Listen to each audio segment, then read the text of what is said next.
Hello, good morning, everyone. Good morning, sir. Good morning, sir. Good morning. Good morning. Yeah, you're Good morning. welcome to the lecture today. And today's lecture will be taken by Dr.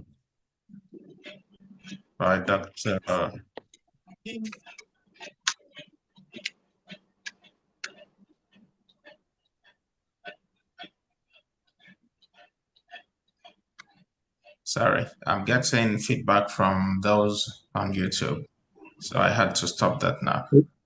Dr. Waziri Adisa, an associate professor in the Department of Sociology, will be taking today's class on socialization and human behavior. I want to thank Dr. Adisa for making our time to be part of this. Over to you, Dr. Adisa. Good morning, HOD. Good morning, class. I want to send the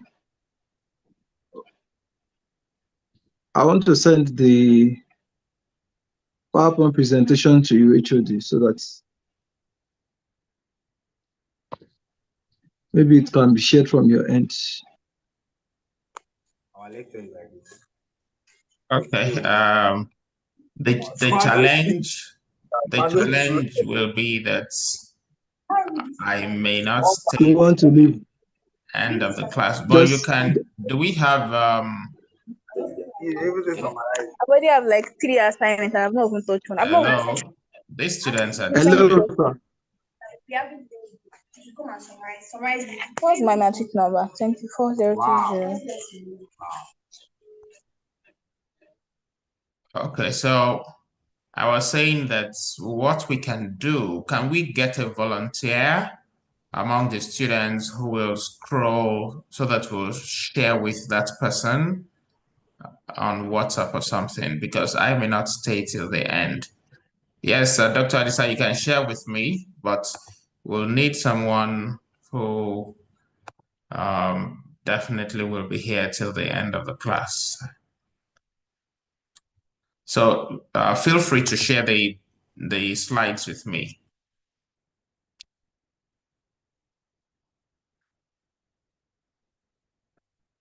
Ajibawo Lubusola. Hello, is Ajibawo there? Yes, sir. Are you on a computer, and will you be able to share the slides? Yes, I'm on a computer. But I don't have Okay. If we send this the slides to you, will you be able to project, share? Yes, I should be able to, sir. Okay. So I am going to make you a co-host. As soon as so what I'll do is I'll send you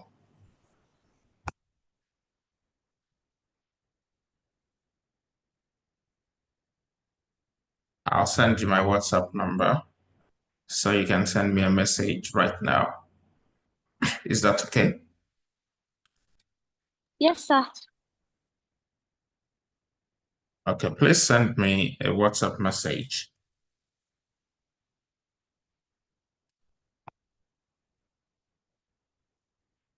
Dr. Adisa?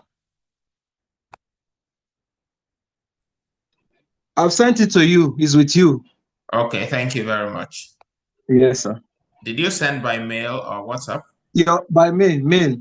By mail, okay. Just give me 2 minutes and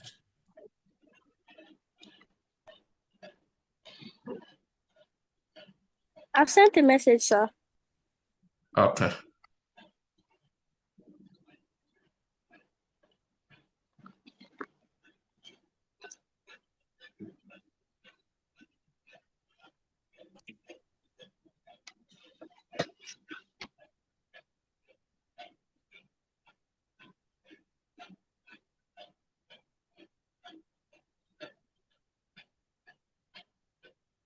So can you check your WhatsApp message and download the slides?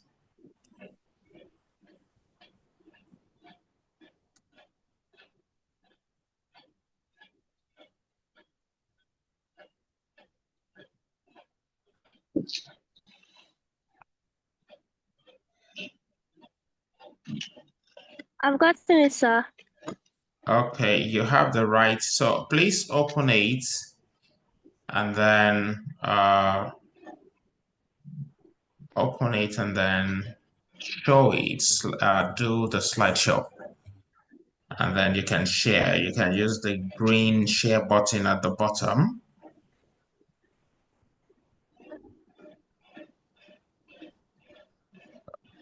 Okay. Busola, you can do one more thing. If you go to the top, you'll see slideshow. After animation, after home design, yes, slideshow. Click on it.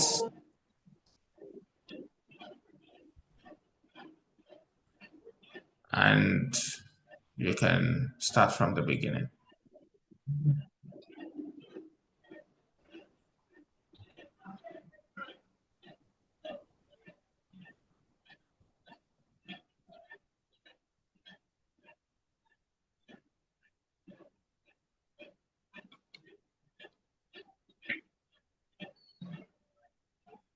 Hello, Busola, are you having any challenge? Good. Okay. Dr. Adisa, over to you. Good. This is good. Okay. We can start. Okay. Thank you, HOD. Professor Kunuji. You are welcome to this morning's lecture. The lecture is a continuation of SOC 101, Introduction to Sociology. So the topic that we are addressing this morning is socialization and human behavior. Sociology as a social science was founded in the 19th century, specifically in 1838 by Auguste Comte. The discipline has been defined as the scientific study of human society. The scientific study of human society. And what this means is that it's a comprehensive science. It studies virtually, it studies every aspect of human society. When you are born, how you grow, how you develop, the success you are able to achieve in life, the failure, how society develops, how society progresses. So sociology is a comprehensive science. It differs from other social sciences because it studies all aspects of human society. Engineering, it studies technology, it studies culture, studies socialization, behavior. It is a comprehensive science because it's all encompassing, right? By studying every aspect of human society, sociology holds the key to the prediction of the future of societies. Because if sociology is able to study every aspect of human society from birth to death, then sociology has the ability, the capacity to predict the future of societies. So the basic thing that we intend to discuss this morning is socialization. What is socialization? How is it central to sociology? How is it central to the study of human society? Socialization is like the funnel, is like the vehicle that helps to transmit the cultures, the civilizations of nations to young people, to young members of the society. What is socialization? Socialization has been defined as the process of inculcating in individuals acceptable standards of behavior, acceptable standards of behavior, which society feels are necessary for the maintenance of social order, for the maintenance of peace and order. Socialization has also been defined as the process of internalizing in children appropriate Guys, moral what's your values, link right now? appropriate Go to your moral link right values, now. They started already. and Better go. please, how can we mute the, please mute your mic. The lecture is already on, please.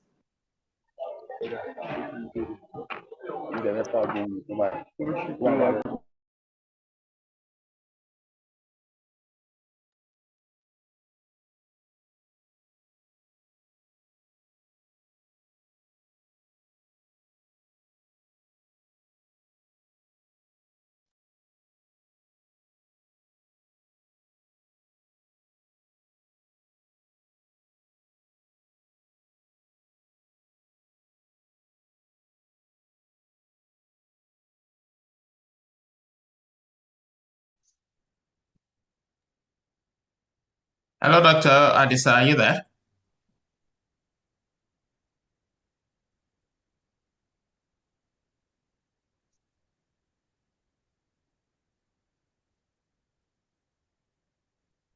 Hello, Dr. Adisa.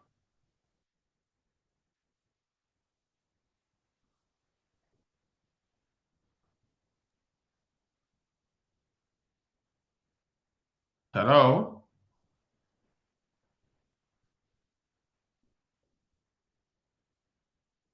Hello, Dr. Adisa.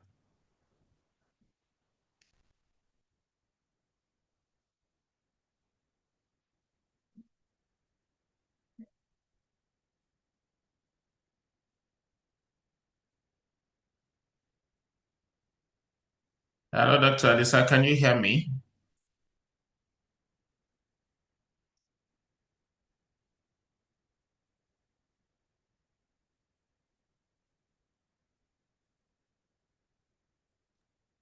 So I think he's having network issues, so he's not going to be able to continue. How do you know he's not going to be able to continue? No, I mean like he can continue, but right now he's having network issues, most likely. Did he tell you that? No, I'm just guessing because of the current situation. What current situation, please?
Hello, everyone.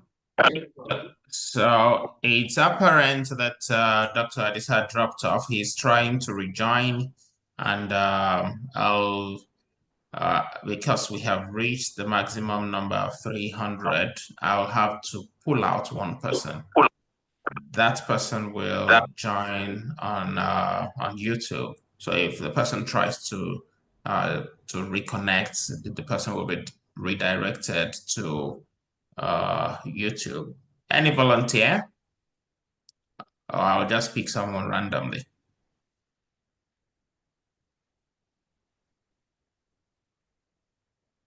No volunteer. If you're selected, if I volunteer. who is that? Kenechukwu? No, it's Akingba Momari Oluwa. I'll raise my hand now. Okay, thank you.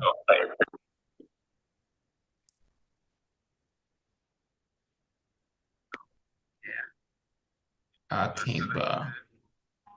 My hand is raised, sir. Okay, I can see you now.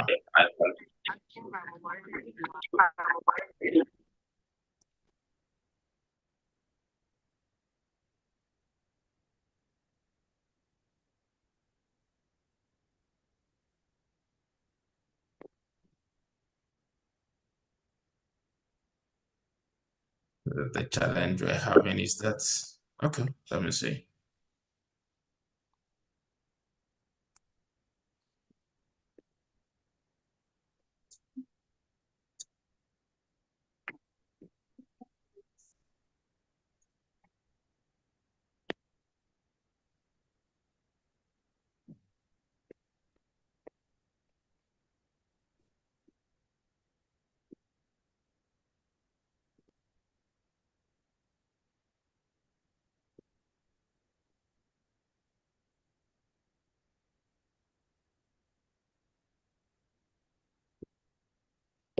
So, Dr. Adisa, can you hear me now? Are you there?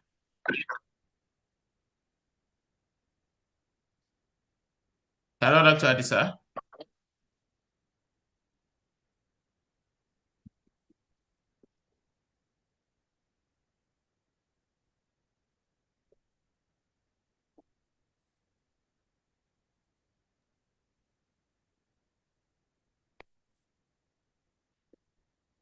Hello, Dr. Adisa, can you hear me?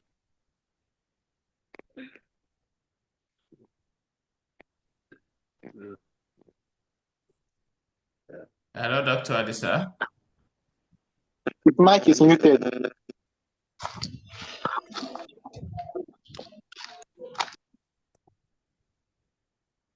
Dr. Adisa is a co-host, so he should be able to unmute himself.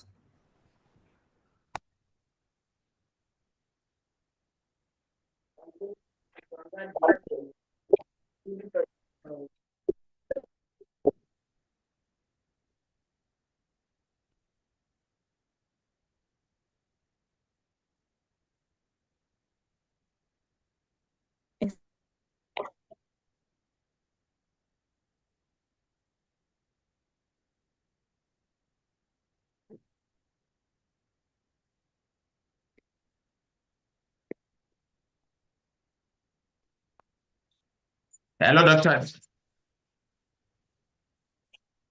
He's not responding. That is it. No, I can't. I can only ask you to unmute. You are the one who will unmute, who will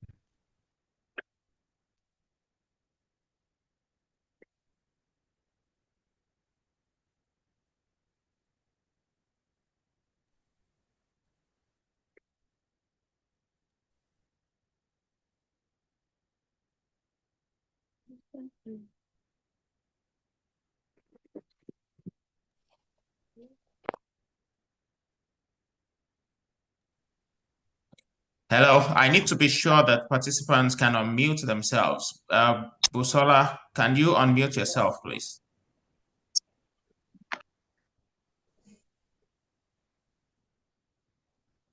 Yes, sir. We can unmute ourselves. Yes, sir, we can unmute.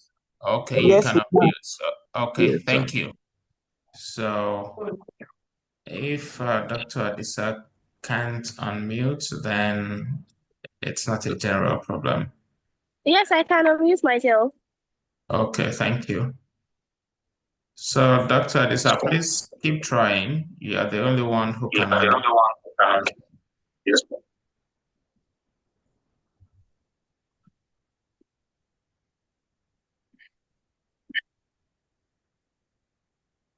And Dr. Adisa, if you are not able to unmute, what you can also do is step out and reconnect. Let's see if that will work. So you can leave and then join again. Let's see if that's going to make a difference.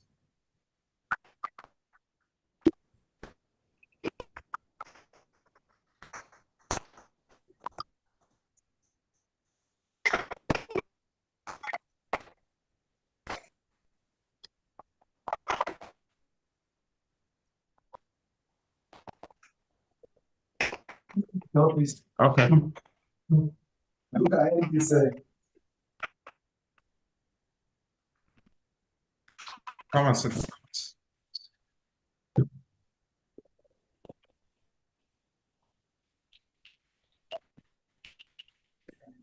All right.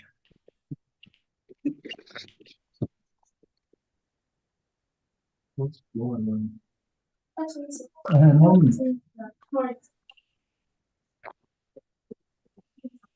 Okay, I'm here.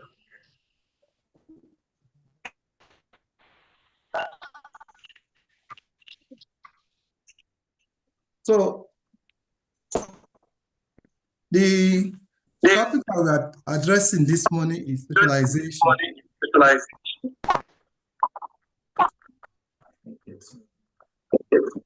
The YouTube. I thought so. Okay, you want explain to me.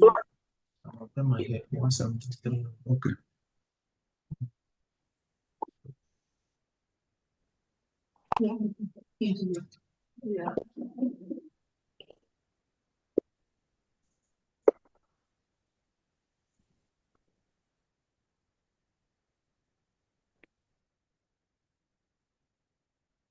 Okay, good. So the topic we're addressing this morning is socialization. Socialization is a key concept in sociological discourse. And what it simply means is the process of internalizing in individuals or children appropriate moral orientations needed to navigate the thick journey of life. For instance, all of you are in 100 level of sociology, economics, political science, biz admin, different disciplines in the university. One of the things that the University of Lagos will do is to organize orientation program for you at departmental level, faculty level, university level, in order to internalize in you appropriate norms, rules and regulations of University of Lagos. And those are the rules and regulations that will guide you through your stay in the university, irrespective of your discipline, whether you are in the social sciences or you are in the humanities. These concepts has been studied more by psychologists than sociologists. But our own interest is to examine the relation between socialization and human behavior. How does socialization shape what we exhibit in our everyday world? How we behave towards others, how we behave towards other people within our communities. Several studies have been conducted, right, to examine the factors that are responsible for the process of socialization. One of the major works in this area is the work of Charles Otinkuley. Charles Otinkuley, the looking glass self.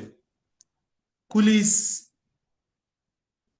argument is that human society is like a mirror, the mirror that you usually look at when you want to be sure that you are well dressed, when you want to be sure that your clothes will meet the expectation of the larger society. So, Charles Sutton Cooley holds that individuals are products of their societies. In other words, what we are doing by asking you to take some courses outside your departments is to socialize you into the culture of University of Lagos, into the culture of the Nigerian society. So we are products of our society. Individuals grow, interact, develop their self-identity based on the perception of what others have of their behaviors. One of the things that we try to do is to build ourselves. The self is the identity, what people will know that John stands for, what people will know that Mary stands for. That is what is called the self, your identity. And this is built over time.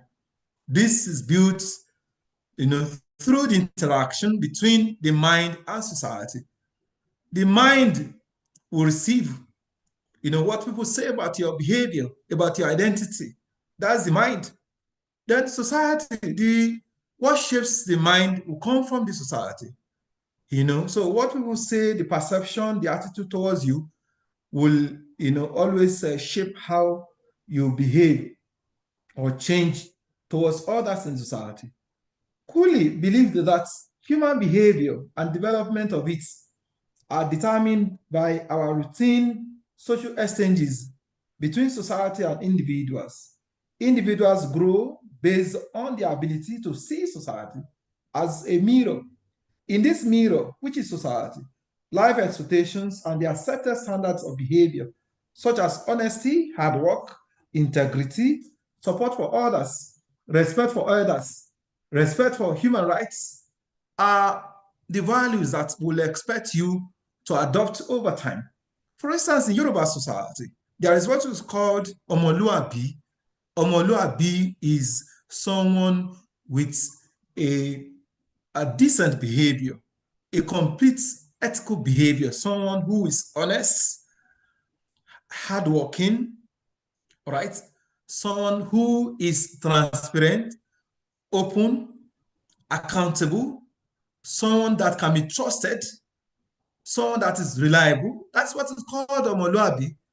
It's not only Yoruba society that holds these values in high esteem. No, other societies, other cultures, other civilizations have ways of holding these values in high esteem.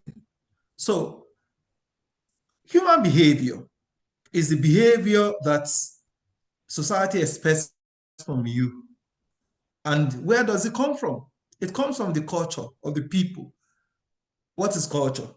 Culture is the totality way of life of a people, comprising the beliefs, the norms, the folklores, the folkways, traditions, practices, technologies, and so on and so forth.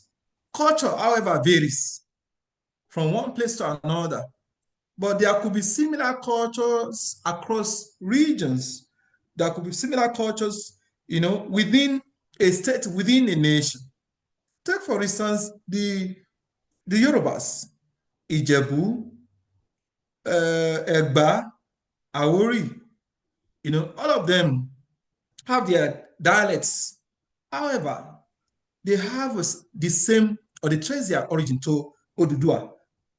In the Southeast, you have the Igbos. You have Igbos spread in different parts of the Southeast. You have them in Enugu, Imo, Anambra. You have them in Delta.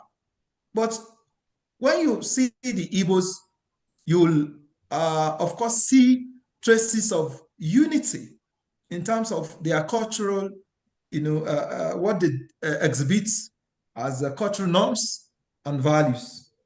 So culture also varies over time. So socialization is likely to vary over time. So culture and socialization go together. So once the culture of a society changes, the mode of socializing the individuals will also change. So using behaviorism is a philosophy of psychology. The philosophy simply believes that once there is an action, there will be a reaction. Once there is an action, there will be a reaction. So once there is a stimulus, there will be response. For instance, if somebody slapped you, you will either respond to the person by slapping the person, or you will look at the person. So behaviorism is very crucial when you are talking about socialization. So socialization can only take place when there is an interaction. An interaction is based on exchange of languages, symbols, norms, values, right? Signs. In fact, socialization can take place at the level of sign. Once, when we were growing as young Lagosians,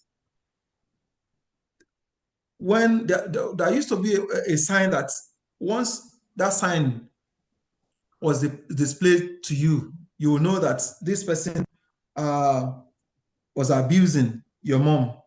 And I don't know if we still have the sign today. So using behaviorism, Cooley notes that human beings are the most rational animals, right? Human beings are the most rational animals. So animals also behave So there is a difference between the behavior of human beings and the behaviors of animals. The behaviors of human beings are driven by motive. They are driven by logic. They are driven by interaction. So, and it has been established that human beings are the most rational beings on Earth, rational animals on Earth. So, this is because human beings are the ones that seek to give interpretation to the response of society. Take, for instance, a new lecturer that has just been employed and then deployed and sent to the class to teach. And after the first class, while he was teaching the students, instead of praising him, they laughed. They laughed at the lecturer. And you just be shocked that the lecturer will, after the class, will go back and reflect on the reaction. Please mute that students.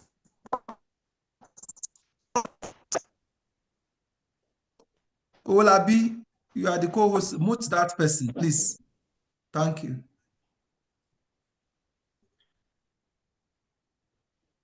So Cooley's work has been very, very, very instrumental to the study of socialization. After Cooley, another psychologist studied socialization and the development of the human self. And that scholar, that philosopher, was George Herbert Mead. George Herbert Mead. Mead's argument is that the human self cannot, completely develop without an interaction from the larger society. And this interaction will only take place where there is a dialectical relationship between the mind, the self, and society. The mind, the self, and society. The mind is like a processor. It is the mind that will process. What I'm teaching you now, after the class, you are going to reflect. So you have received, you reflect.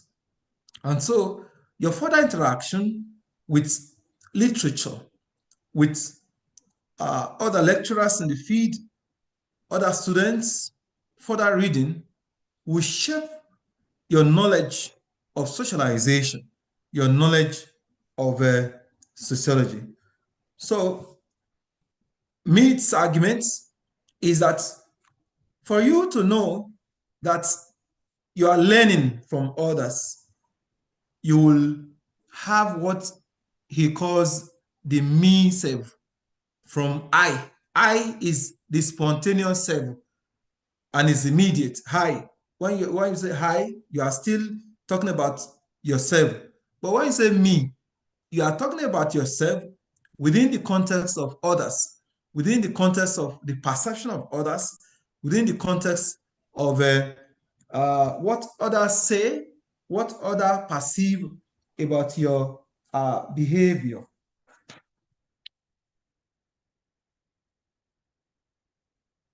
Several studies have also been conducted to establish the process or processes that socialization often take in societies.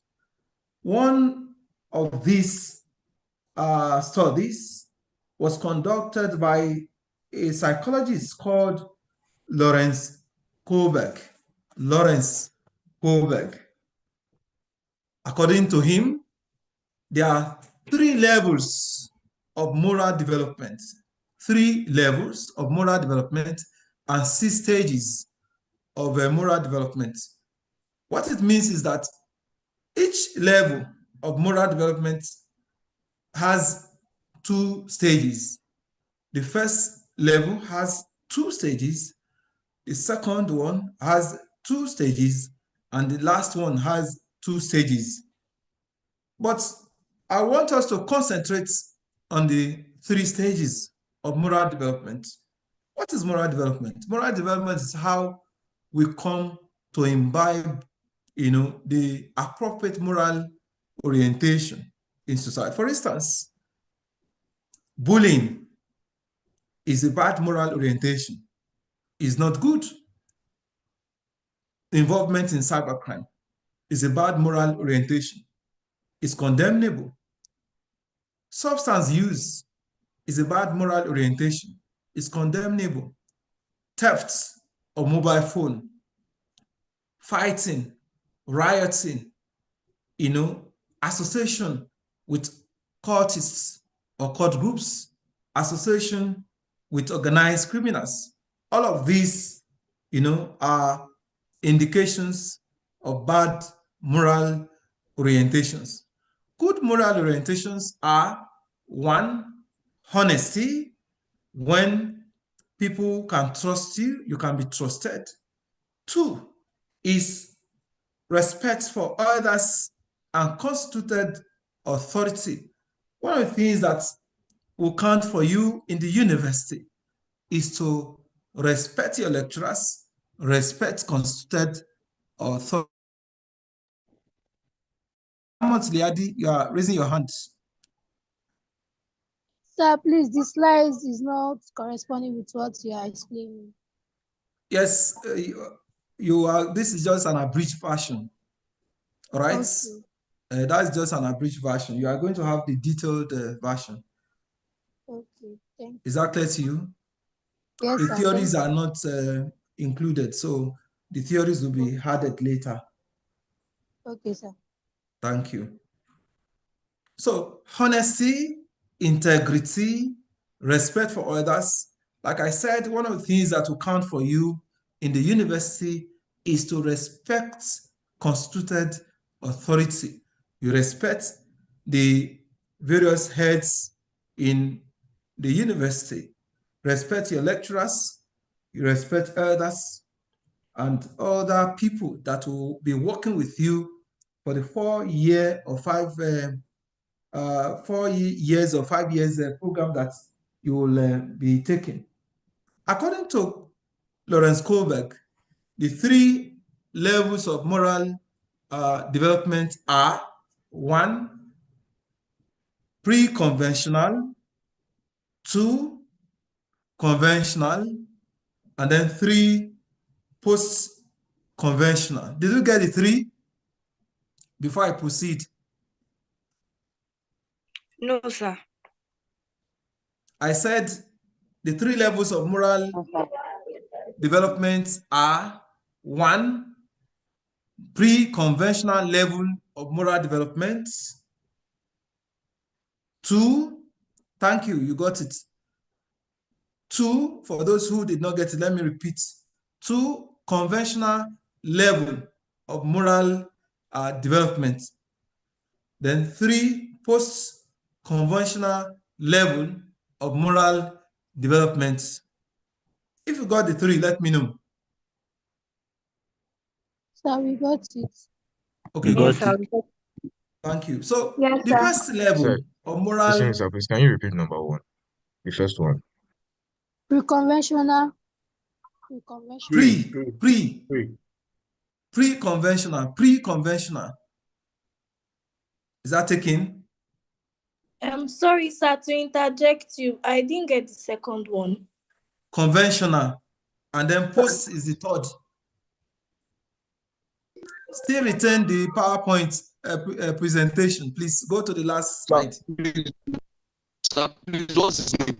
Lawrence what? The 3 levels, let me repeat them. Sir, the name Lawrence. Lawrence Kohlberg. Kohlberg. Lawrence Kohlberg. Can you spell Please, could you help it us spell it? Kohlberg.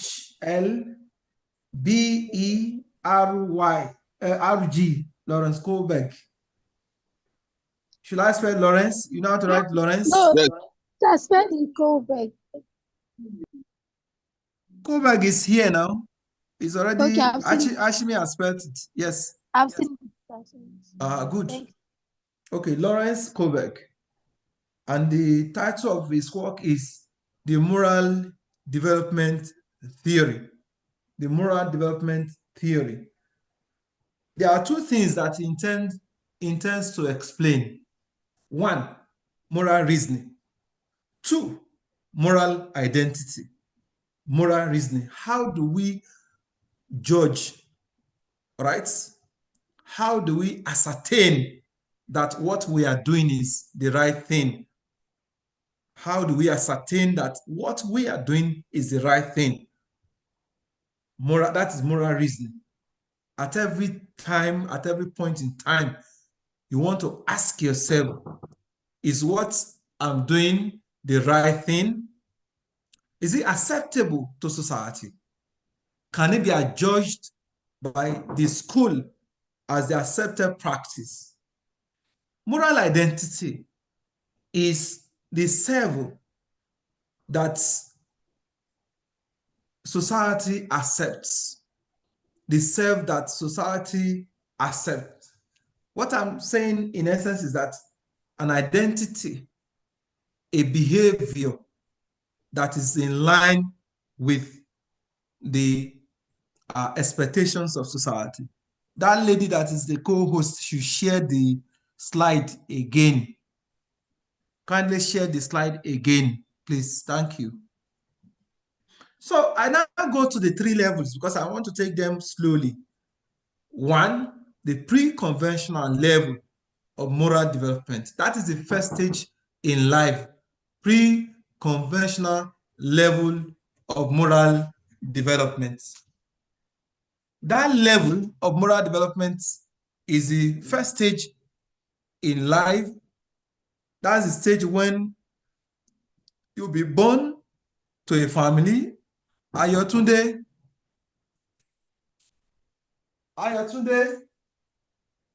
Sir, please, I have a question. Okay, ask. Sir, according to Thomas Hobbes, he said that there is no universality of morality. Sir, is that true based on the different cultures? Because different cultures have what they call right and wrong.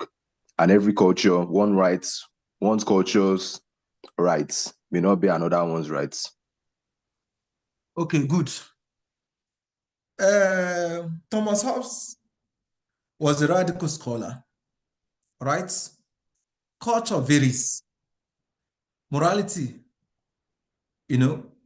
also varies. But there are aspects of moral orientations that are the same. Murder, for instance.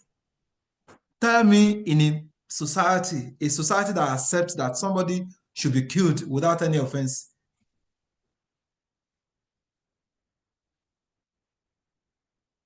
Please, is there a society in the world that agrees that murder is good? No, sir. No, sir. You can see. That's one. Stealing. Is there any society that accepts stealing as an No, sir. No. No, sir. That's number 2. Cheating of others. Trying to forcefully amass something that does not belong to you. Is there any society that accepts that one? No, sir. No, sir. We have mentioned 3. So there are some aspects of morality that are the same. No, I don't come on. On Saturday, I Please come on. mute the person, mute that person. Ayomide Sunday, mute your mic. So there are aspects of morality that are the same. Let me give you the background to this man's theory before I go into the explanation now. And I want you to respond.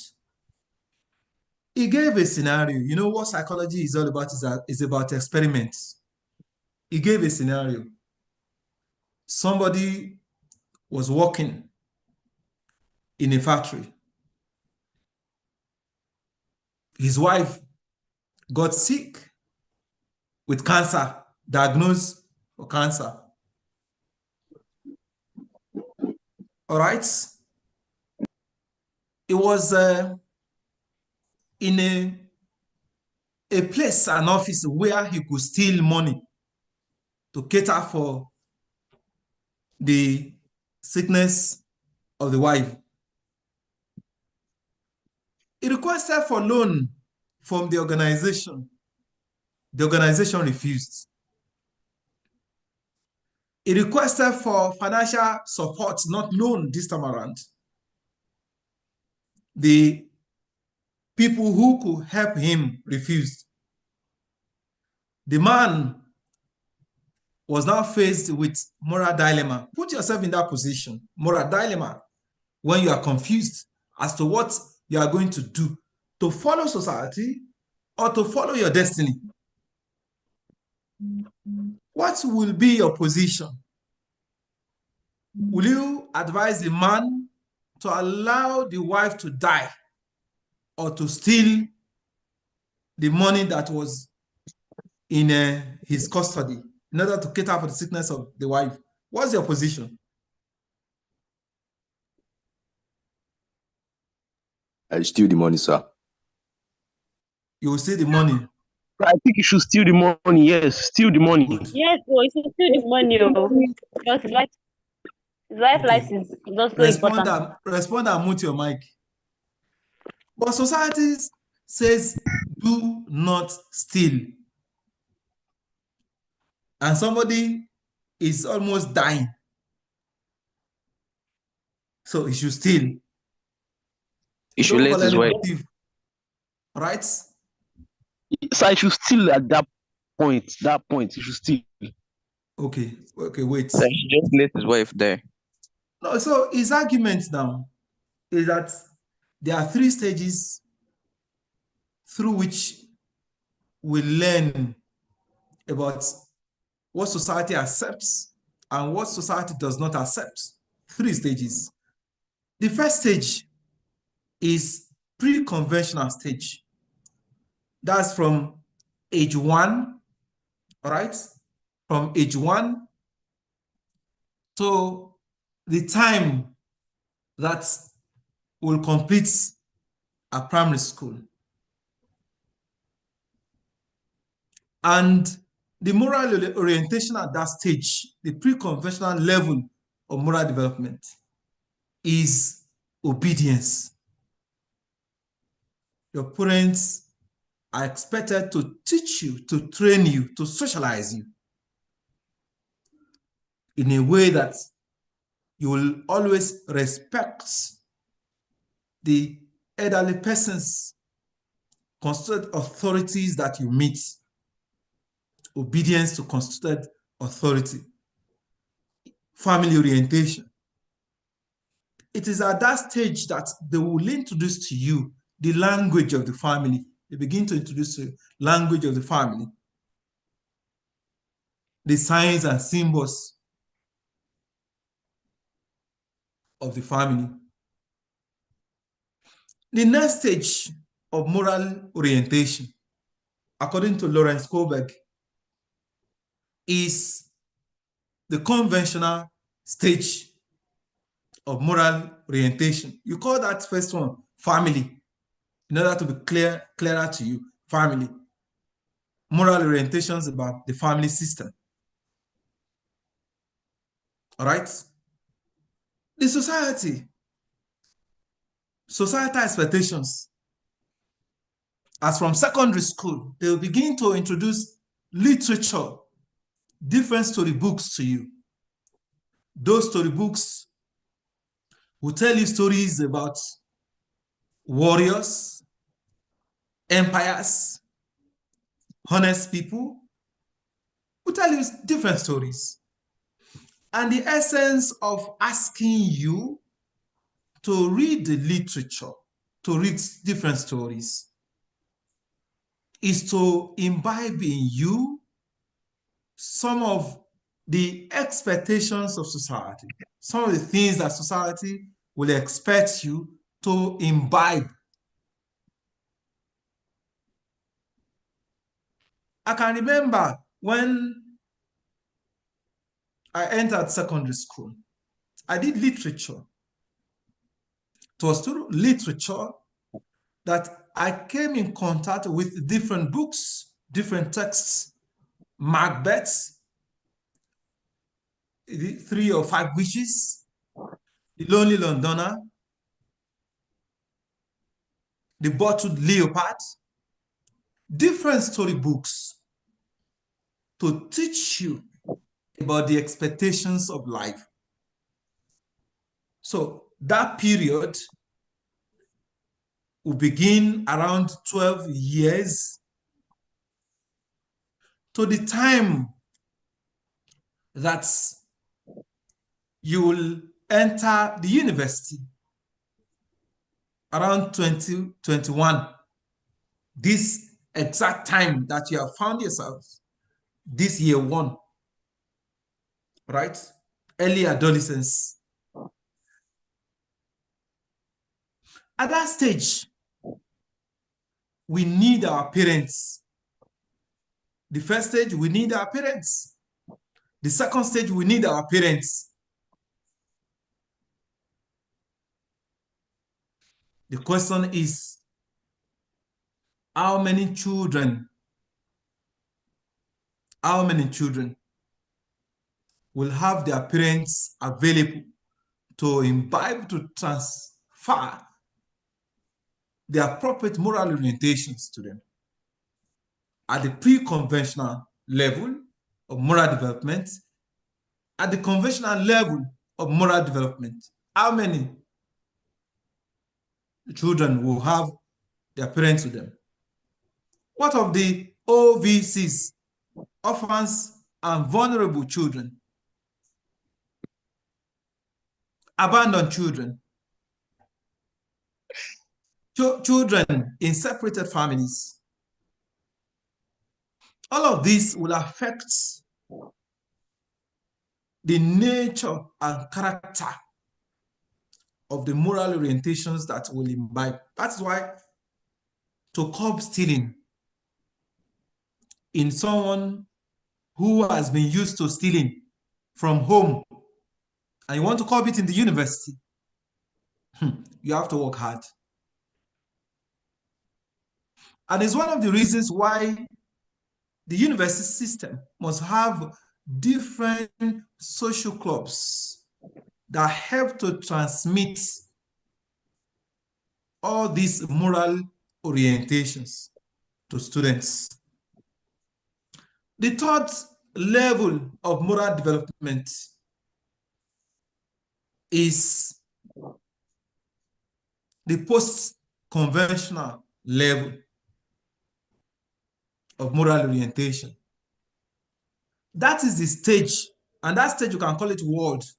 The first one is the family, the second one society, the third one world.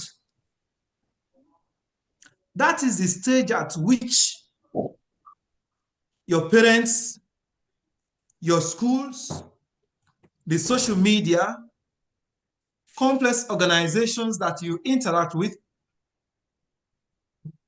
are expected to introduce to you universal cultures and practices. So for individuals with very good orientation about universal cultures, civilizations, they will not be involved in racism. They will associate freely with people of color. They will associate freely when they go out of the country. When you are out of Nigeria, you are in Zimbabwe, Kenya, Uganda, in all of these countries, in US, Canada, Australia, you will be able to cope because all the institutions designed to imbibe, transmit, transfer to you appropriate moral orientation at this stage have done their job. The reverse is the case for individuals who suffered or lacked maternal attachment. For individuals who attended schools where emphasis was not on integrity, honesty, hard work, openness, accountability. If you attended a school where the teachers had to support you in order to pass a general exam, that is the orientation that you will want to carry over to the university. And it's going to affect your stay in the university because the university frowns at examination malpractice. So the criminals, the terrorists, the bandits, greedy individuals, even when some are rich, they still steal. You need to dig deep into their family background. What is the family background? Where are they coming from? So one of the reasons why terrorists are heartless, because they carry out some criminal attacks that are difficult for one to understand. Criminal attacks that are difficult for one to understand. Suicide bombing, for instance. You planted explosive on your body, and then the explosive, through that exploded and burnt your system, your body. You died in the process. It's difficult for one to understand. Why will you want to die for a group? Why will you want to die because of ideology?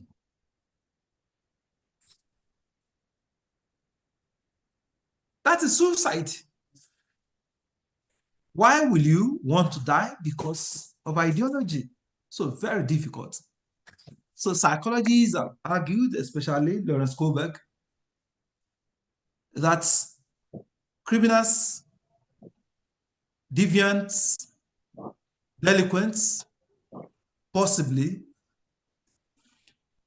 grew or had poor moral orientations.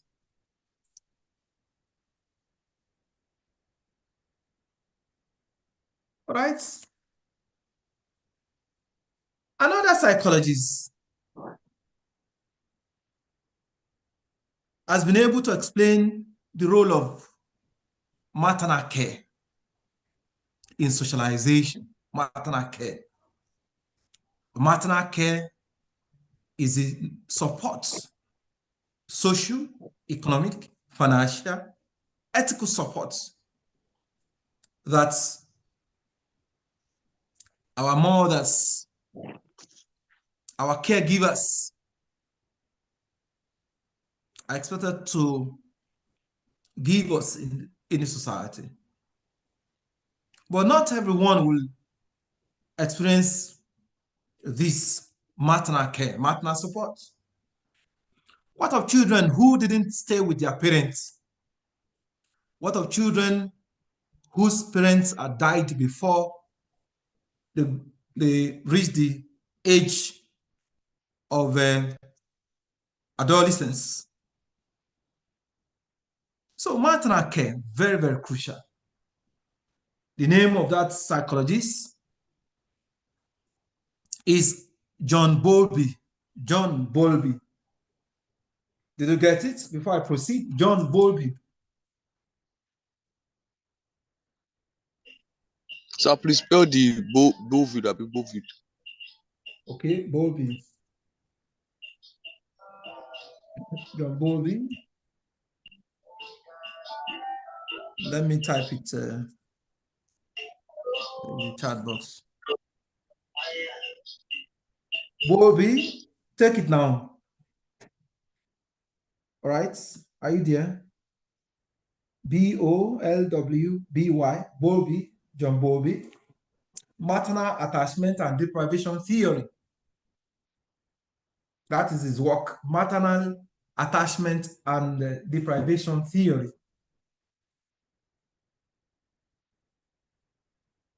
Bowlby's arguments, right, can be linked to the role of the family.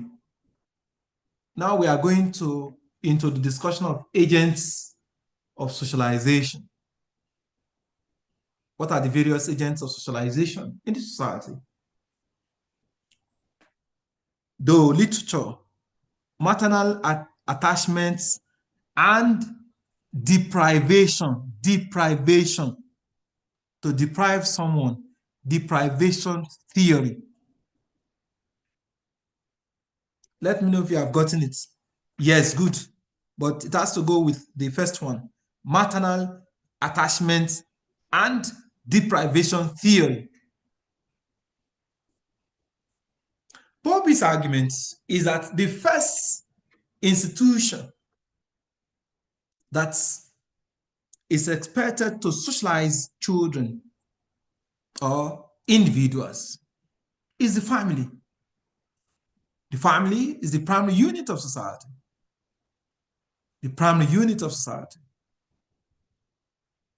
without which we cannot even have a name. We may not even be able to speak the language of our society. So the family is very central to the socialization process. But the family begins with the mother, the father. At the early stage of our life, the formative stage, it is the mother that you will have the first contact with. The mother. And what will come into your brain at first is about food. The mother's breasts. Later, that is an important thing I know. Later, you begin to recognize the signs in the house, the TV, your father, other members of the family. Gradually, you want to learn the language. You struggle to learn the language. You begin to pronounce the words or some words. Ma, mama, ba, baba. And so that is the beginning of language development.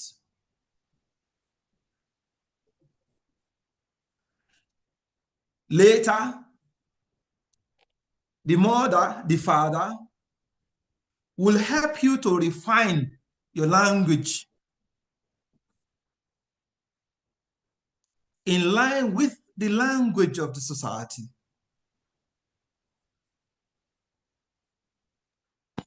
And that is why John Bowlby mentioned maternal attachment. Maternal attachment is the bond that every individual is expected to receive from the mother. This bond is very crucial for future association with others. Those who lacked this maternal bond have the tendency of exhibiting aggressive behaviors towards others in the larger society. So when you see someone that is very aggressive, is not always happy, is highly emotional, mood swing, you have to trace the maternal background. Maternal bond in this context is not restricted to the mother. You could have a mother figure, the grandma, who replaced the mother because of the death of your mother or the person's mother. Bobby's argument is that individuals who involve in criminal behaviors, especially violent crimes, are those individuals who miss this maternal bond in the course of their life or development in life. The school is the next agent of socialization. The school does this by teaching the students basic knowledge that will be needed in life for progress and survival. Knowledge is not just being acquired. We are acquiring knowledge in order to develop our skills and fit into those that society will employ to develop the nation, the world. So knowledge acquisition is very crucial. Teaching. The school does that by teaching students knowledge. By teaching students the origin of the world, of philosophy, of social thoughts, of progress, of science.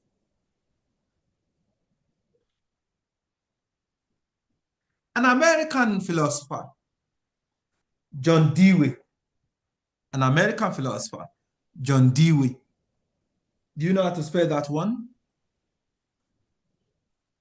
No. John, you know how to spell John? Yes, sir. Okay, so Dewey is spelled D-E-W-E-Y. John Dewey. Is that taken? Yes, Sir, Yes, sir. sir. please come again with the spelling. Please come again with the John spelling, sir. Dewey. Dewey is spelled D-E, right? W-E-Y. Ekwaba Ezel. Ask your question, please. Excuse me, sir, we get a comprehensive note of all these things you are You'll be saying. repeating it now. I've told you that you are going to get it. It's an abridged version. I've told you you are going to get it. He's here with me. So it's a complete note. So your class governor will get and then circulate it and get it across to you. So I can read it in preparation for the exam. John Dewey, school. What is a school? A school is an institution established for learning. The notion of the school today has gone beyond the four walls of the classroom. People learn through social media. We have digital learning. So according to John Dewey, the only way the school can be regarded as being functional is when the knowledge that you have acquired in the school is practicable, is useful. When the knowledge is not useful, yes, that's the spelling, then it's not practicable. Then the school is not doing its job. So from time to time, the school will conduct evaluation of the lecturers, of the students. to be able to ascertain if you are learning. By interacting with you, lecturers also learn and get socialized.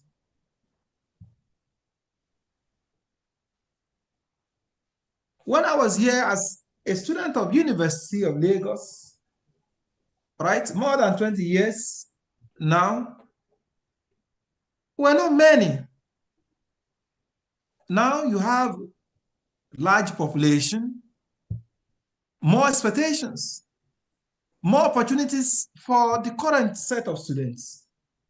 AI is there for them to access e-resources. So lecturers also get socialized. The school is a system for socializing children, socializing students, socializing teachers, and other community users, because other people also use the school.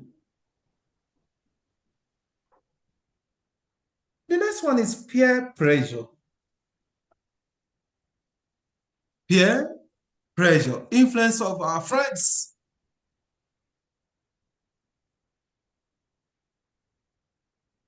Several studies have also been conducted there on the role of friends in the molding of our behavior.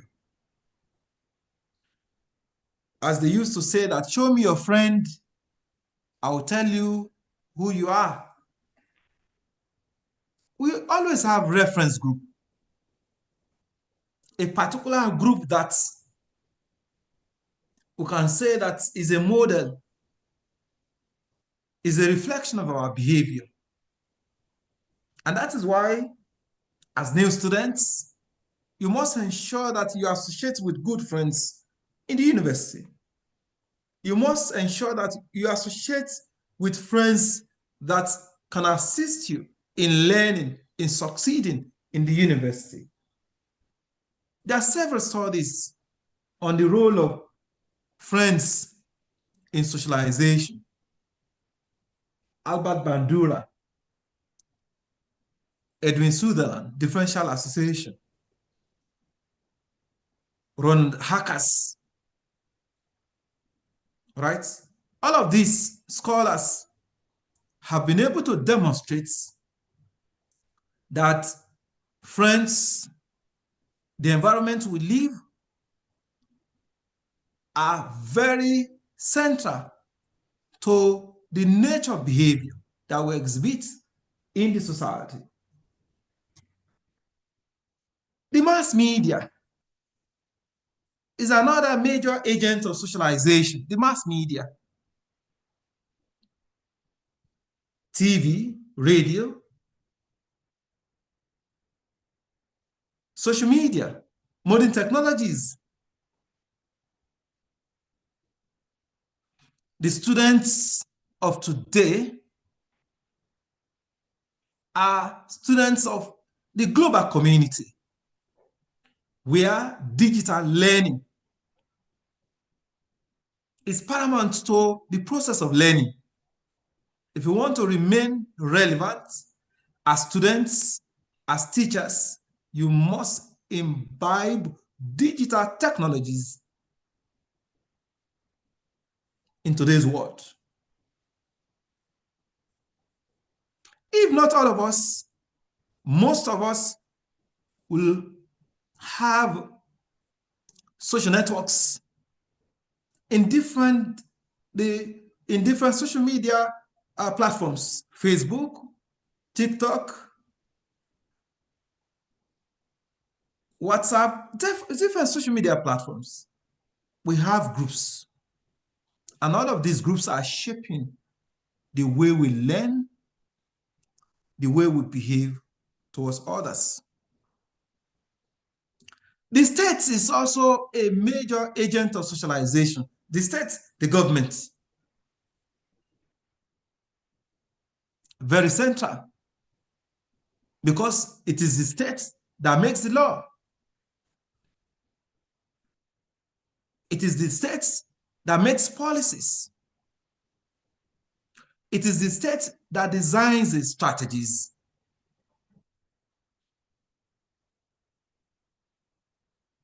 All right? So the state is very, very central to the way we behave, the nature of socialization that we receive. Environment is another crucial agent of socialization.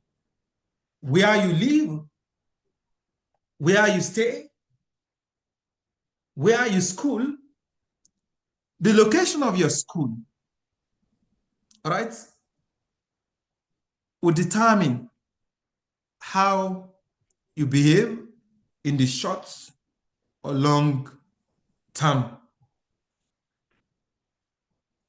For individuals that are not well socialized, they are likely to exhibit deviance.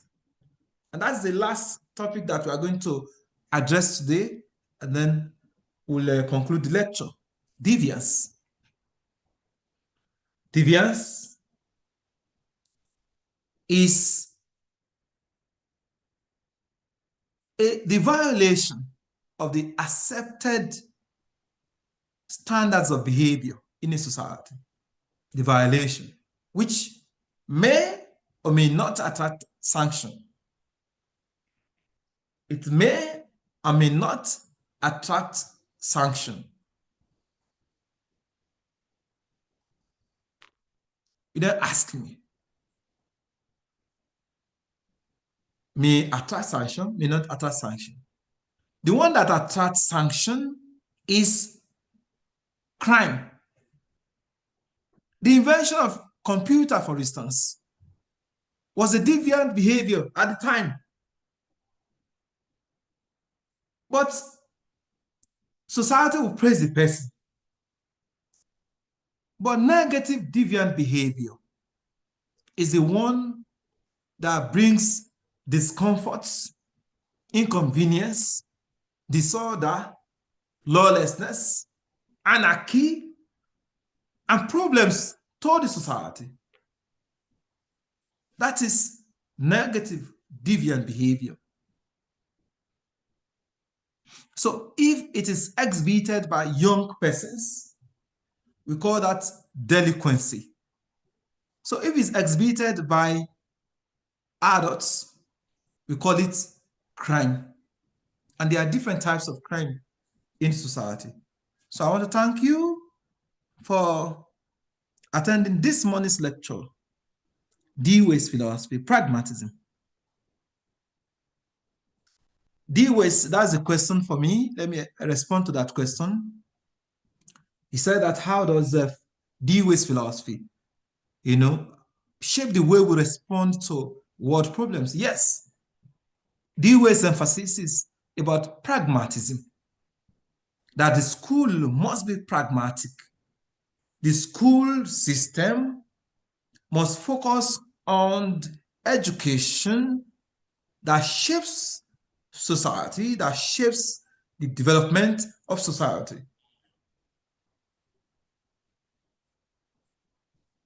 And it's one of the reasons why universities are moving towards digital education.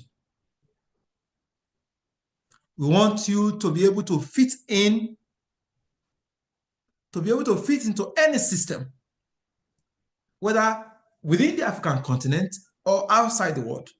Pragmatism. The school must be pragmatic in everything it does, every decision. You must always calculate the end, the results, or the end of that outcome of that decision. Pragmatism. Any other question before the...